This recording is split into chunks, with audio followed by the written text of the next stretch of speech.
नारायणं नमस्कृतं नरं चैव नरोत्तमं देवीं सरस्वती ततो जयमुदीरयेत् ततो जयमुदीरयेत्।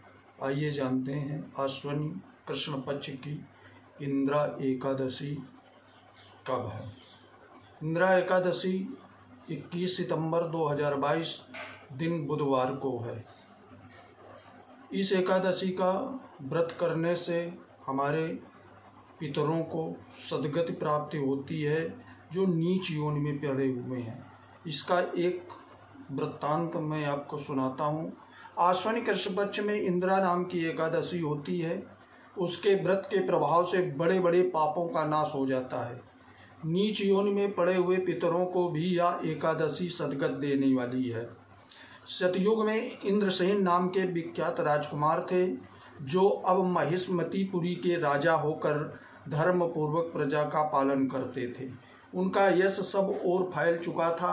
राजा इंद्रसेन ने भगवान विष्णु की भक्ति में तत्पर हो गोविंद के मोक्षदायक नामों का जप करते हुए समय व्यतीत करते थे और विधिपूर्वक अध्यात्म तत्व के चिंतन में हमेशा संलग्न रहते थे। एक दिन राजा राजसभा में सुखपूर्वक बैठे थे। इतने में ही देवर्षि नारद आकाश मार्ग से उतरकर वहां आ पहुंचे। उन्हें आया हुआ देख राजा हाथ जोड़कर उन्हें खड़े हो गए और प्रणाम कर विधि पूर्वक पूजन करने के उन्हें आसन पर बिठाया। इसके बाद वे इस प्रकार बोले, मुनिश्रेष्ठ, आपकी कृपा से मेरा सर्वथा कुशल है। आज आपके दर्शन से मेरी संपूर्ण यज्ञ क्रियाएं सफल हो गईं। देवर्षि अपने आगमन का कारण मुझे बतलाएं। नारद जी कहने लगे, सुनो, मेरी बात तुम्हें आश्चर्य में डालने वाली है। मैं ब्रह्मलोक में यमलोक में आया था। वहाँ एक श्रेष्ठ आसन पर बैठा और यमराज ने मेरी भक्तिपूर्वक पूजा की। उस समय यमराज की सभा में मैंने तुम्हारे पिता को भी देखा था। वे व्रत भंग के दोष से वहाँ आए थे। राजन, उन्होंने तुमसे कहने के लिए एक संदेश दिया है, उसे सुनो। उन्होंने कहा है, बेटा, मुझे इंद्रा एकादशी के व्रत का पुण्य देकर मुझे स्वर्गलोक में भेजो।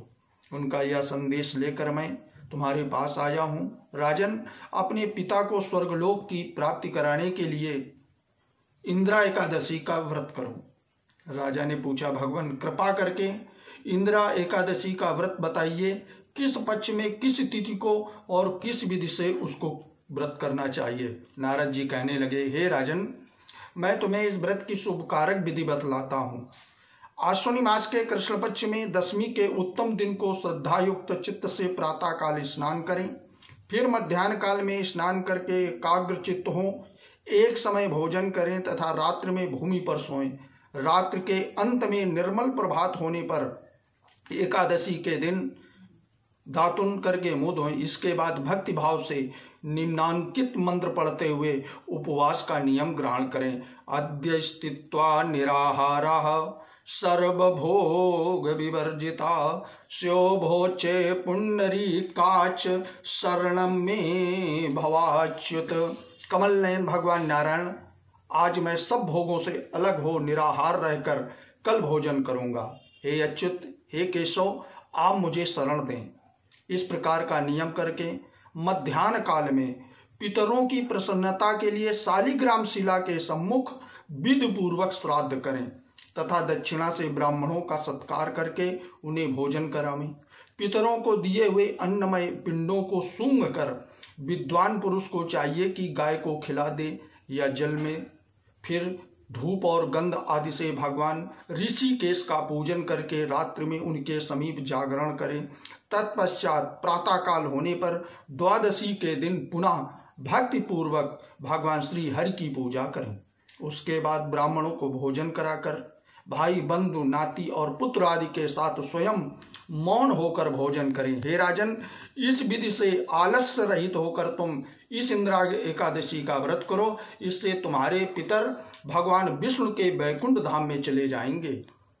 भगवान श्री कृष्ण कहते हैं, राजा इंद्रसेन से ऐसा कहकर देवर्षि नारद अंतर्ध्यान हो गए। राजा ने उनकी बताई हुई विधि से अंतापुर की रानियों, पुत्रों, भृत्यों सहित उस उत्तम व्रत का अनुष्ठान किया।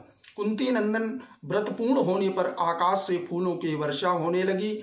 इंद्रसेन के पिता गरुड़ पर आरूढ़ होकर श्री विष्णु धाम को चले गए और राजर्षि इंद्रसेन भी अकंटक राज्य का भोग करके अपने पुत्र को राज्य पर बिठाकर स्वयं स्वर्गलोक को चले गए। इस प्रकार मैंने तुम्हारे सामने इंद्रा एकादशी के व्रत का महात्म्य का वर्णन किया। इसको पढ़ने और सुनने से मनुष्य सब पापों से मुक्त हो जाता है। इस तरह एकादशी का पारण 22 सितंबर 2022 दिन गुरुवार को प्रातः 6 बजे से लेकर 9 बजे तक किया जाएगा। जय श्री कृष्णा, जय श्री राधे।